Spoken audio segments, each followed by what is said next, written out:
ይህንን ቪዲዮ በጣም ለምትወጃት አንተም ወንድሜ ለምትወደው ላክላቸው።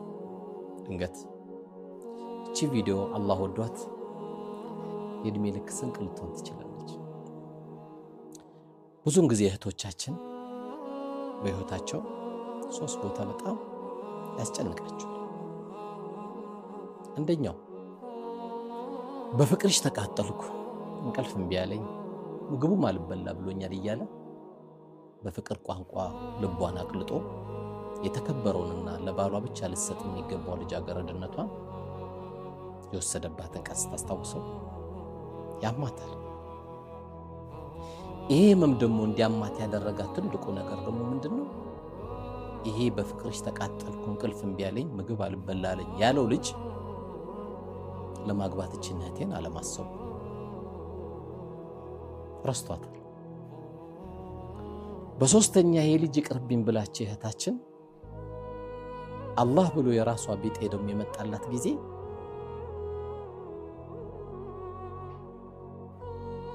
በዛ ለትዳር የሚፈልጋት ወንድማችን ጋር ስታወራ አንዱ የሚጠይቃት ልጃገረድሽ አይደለሽም ብሎ ይጠይቃታል። በዚህ ጊዜ እንግዲህ ያለፉት ስህተቶች እዛ ላማረውና ለሚዋበው ትዳር ሾክ ይሆንባታል። ይሄ በእህቶቻችን ላይ የሚደርስ በተለያየ መልኩ የምንሰማው የምናየው አሳዛኝ ክስተት ነው። በዚሁ ደግሞ በጣም የሚያሳዝነው አየህ ወንድሜ ምን ያህል ስብራት እንደምትፈጥርባት ላታገባት ምን እንዳረካት ይሄም ሮጦ ሮጦ እኛ ወንዶች ነው የሚመለከት። ከዚህም ለመውጣት ሁሉንም ማያቀተው የሚችለው ጌታ ስኬት ያለበት መረጋጋት ያለበት በረካ ያለበት ጥሩ ትውልድ የሚፈጠርበትን ኒካ ወይም ጋብቻ ጌታ ይስጠኝ ብሎ ከመጠየቅ ውጪ ሌላ አማራጮች ምንም የሉ። ላይፏን እንዳበላሸው ሁሉ አንተም በላይፍ ሁሌ አእምሮ ላይ ጥያቄ ውስጥ ነው የሚገባው።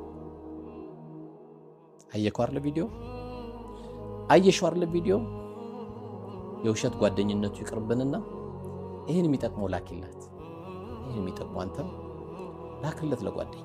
አላህ ይጠብቅ።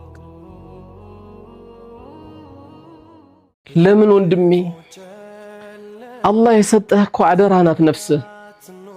ለምን ራሴን አጠፋለሁ ትላለህ? አንተ ራስን በማጥፋትህ ዓለም አታቆምም፣ ትቀጥላለች። ተምሬ አልተሳካልኝም፣ ሰርቼ አልተሳካልኝም፣ እንዲያድርግ አልተሳካልኝም። ሰዓት አለ። አላህ ፈኢነ ማል ዑስሪ ዩስራ ያለው አዎ ከችግር በኋላ ድሎት ነው ያለው። ብዙ ወጣቶች ብዙ ወንድሞች ወደዚህ አሳዛኝ ነገር እየወደቁ ነው። አብሽር ይነጋል ወንድሜ። አላህ ባለው ሰዓት አገኛለሁ በል። ነፍስያ ወደ መጥፎ ስታዝብ በፍጹም በላት እደርሳለሁ፣ ይነጋል፣ አገኛለሁ፣ አንድ ቀን ቅርብ ነው እያልክ በዚህ አሳምናት። ዓለም ላይ ትልልቅ ተጽዕኖ ፈጣሪ የሆኑት አካሎች ዛሬ ትልቅ ደረጃ ሲደርሱ ዝም ብሎ እንዳይመስልህ ብዙ ቻሌንጅ አይቶ ብዙ ችግር አይቶ ይነጋል በል፣ ይደርሳል በል። ራስን ጠብቅ። ፍጹም ፍጹም ፍጹም አንገትን ለገመድ እንዳሰጥ፣ ፍጹም ጉሮሮ ላይ መርዝ ከተራስን እንዳታጠፋ። ይደርሳል፣ እደርሳለሁ፣ ይነጋል፣ ይበራል ብለህ ተስፋ አድርግ። ጌታችን አላህ እጁን ዘርግተህ በባዶ መመለስ አፍራለሁ ነው ያለው። ጨቅጫቃ ባሪያን የሚወድ ጌታ ነው። ጨቅጭቅ፣ ይነጋል በል። የሚነጋው አንተ ስትኖር ነው። አንተ ራስን ካጠፋ ሁሉ ነገር ቀረኩ። አይዞ ወንድሜ፣ ይነጋል ኢንሻአላህ፣ ይደርሳል ኢንሻአላህ፣ ይበራል ኢንሻአላህ። ለሃይማኖት አባቶች እንዲሁም ለሰባኪያን ሁሉ አድርሱልኝ አደራ። ከፍተኛው ቁጥር ያዘው የኢትዮጵያ ሕዝብ መካከል አንዱ ወጣት ነው። ወጣቱ ደግሞ የሚያናግረው ጉዳዩን የሚሰማለት አካል ይፈልጋል። አንተ ሌባ፣ አንተ ዱርዬ ስላልነው ማንነቱን አይለውጥም። እናድምጠው፣ ቢያንስ እናድምጠው። ከዚህ ደግሞ በተጨማሪ 27 ሲገባ 28 ሲገባ በቤት ኪራይ የሚጨነቁ ብዙ ቤተሰቦች አሉ። አስቤዛቸውን ለመግዛት ብዙ የሚጨነቁ አሉ። ቁርስ በልተው ምሳ የሚያስቡ ብዙ ቤተሰቦች አሉ። በዙሪያችን ያለው ስራ ይሄ ነበር ከኛ መስራት የሚጠበቀው። ከዚህ ተቃራኒ በጥላቻ ሰክረን የሰው ሃይማኖት እየሰደብን ያለን ደግሞ እጅግ በጣም የሃይማኖት አባት እንዲሁም ደግሞ ሰባኪያን እናያለን። እነዚህ አካሎች በተሳደቡ ቁጥር የማንም ሃይማኖት ከፍ ማድረግ አይቻልም። በጣም የሚያሳዝነው ደግሞ ሞዴል መባሉ። ሞዴል የሚባለው ከተሳደበ፣ ሞዴል የሚባለው ስሜታዊ ከሆነ ምዕመናኑ ስሜታዊ ቢሆን ምን ይገርማል? ከኛ ግን የሚጠበቀው ከመጽሐፍ ጋር እናስታርቃቸው። መመሪያው ምን ይላል ነው?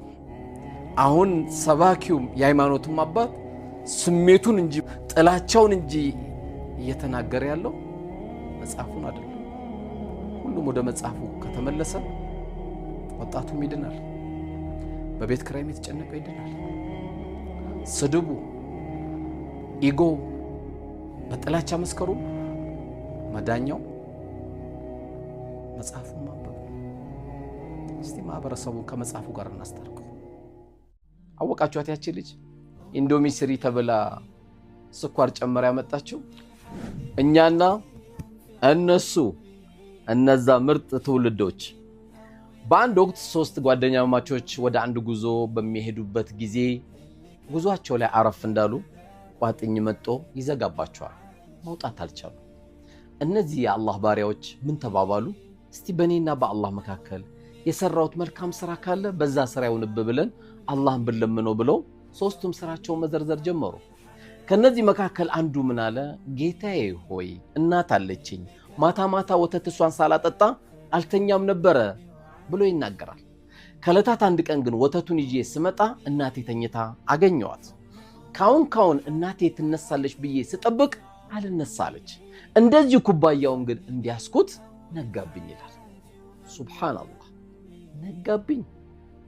አላህ ከሰጠን ትልቁ ጸጋ እኮ እንቅልፍ ነው። ለእናት ነው ይቻላል። ለእናት ገብቶታል። ማንነቷ፣ ምንነቷ፣ ደረጃዋ ስለገባው እንደዚህ ይዞ ነጋብኛል። ከዛ ነጃ ከወጡት ነገሮች አንዱ ይሄ ስራ ሆነለት። እኛ እርድና ብለን አራዳንም ብለን ሽንኩርት ላጥ ሲባል አረ ለእርድናችን አይመቸንም፣ ለአራዳነታችን አይመቸን፣ ካልሲ ጠብ ይሄን አድርጌ ሲባል አሁንም በሃይስኩል ደረጃ ያለ አሁንም እዛ መሬት ላይ የምትገኙ ወንድሞቻችን አላችሁ። እኛ እናታችን ያሳለፈችውን መከራ የአንድ ቀን ምጧን ቀርጸው ቢያሳዩን እንኳን እጄ ተላላጠ ሽንኩርት መላጥ አልችልም አይኔ ተቃጠለ ይቀርና የአንድ ቀን ምጧን ብናውቀው ቢያሳዩን ኖሮ ሁላችንም ጉርጓድ እንቆፍር ነበር። ጉርጓድ። እርድና ይሄ አይደለም። እርድና የተኛህበትን ፍራሽ አንጥፈውጣ ላጭላት፣ እጄ ተላላጠ ይላጥ፣ ያልሆነችው ነገር የለም ላንቺ። ይሄ አይደለም አራድነት፣ ይሄ አይደለም እርድና።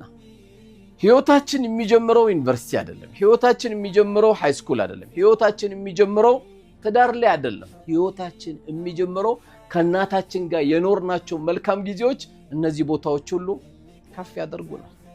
ያለበለዚያ ግን አግብታ ወደ ቤቷ ገብታ እንደዛች እንደተሳቀባት ሴት ልጅ እንዳትሆኑ። አወቃችኋት ያቺ ልጅ ኢንዶሚ ስሪ ተብላ ስኳር ጨመረ ያመጣችው? ይሄ እርድና እንዳያገኘ አደራሽን እህቴ። የሥራ ማጣት፣ የትዳር አለመሳካት ወይስ ትዳር ውስጥ ሆኖ እርጋታ ማጣት፣ አለመግባባት ወይስ የቤተሰቦቻችን ችግር?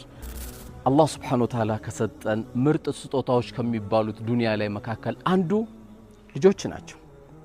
ልጆች 20 ዓመት 30 ዓመት ኢንቨስት እያደረግናቸው ወደሚያሳዝን ጉዞ ውስጥ እየገቡብን ይገኛሉ። በዚህ ወራቶች በጣም ካዘናቸው ነገሮች አንዱ መካከል ልጆቻችን ነገ ዩኒቨርሲቲ ይገቡልናል ያገቡልናል እያልናቸው ያሉ ልጆች ወደማይመለሱበት ዓለም እየሄዱ ራሳቸውን እያጠፉ ይገኛሉ። ችግር ማውራት መፍትሄ አይደለም። ይህንን በተመለከተ ከእህታችን መካነ ሰላም ከእህታችን አሲያ እንዲሁም ከወንድማችን ፋንታውንና ከኔ ጋር በመሆን ነሐሴ 2 ዕለተ ቅዳሜና ነሐሴ 3 ዕለተ እሁድ ከምሽቱ 3 ሰዓት ጀምሮ በኔ ቤት እንገናኛለን። እነዚህን ልጆቻችንን በጋራ ለመጠበቅ አባት ከልጅ ጋር ልጅ ከአባት ጋር በመሆን የዚህ አይነት የመጣብንን አስደንጋጭ በላ የመጨረሻ በጋራ ማድረግ አለብን። ይሄ ጉዳይ በኔ ይብቃ በኔ ዘመን ይብቃ ብለን የምንተዋወስበት የወደ ወዳችን ተነጋግረንበት ወደ ተሻለ ሐያት የምንመጣበት መልእክት የምናስተላልፍበት ትልቅ መድረክ ነው። ቁጭ ብለው ይጠብቁን።